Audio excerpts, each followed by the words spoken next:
We changed the alternator, wires, and plugs, and it's doing the same shit.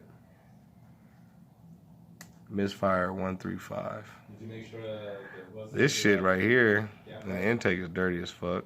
One side is showing. One side is dirty as fuck. So we're gonna figure this shit out right now. You said what? Did you make sure the plugs were gapped right? Oh yeah, we don't have to gap those. Still sometimes good too.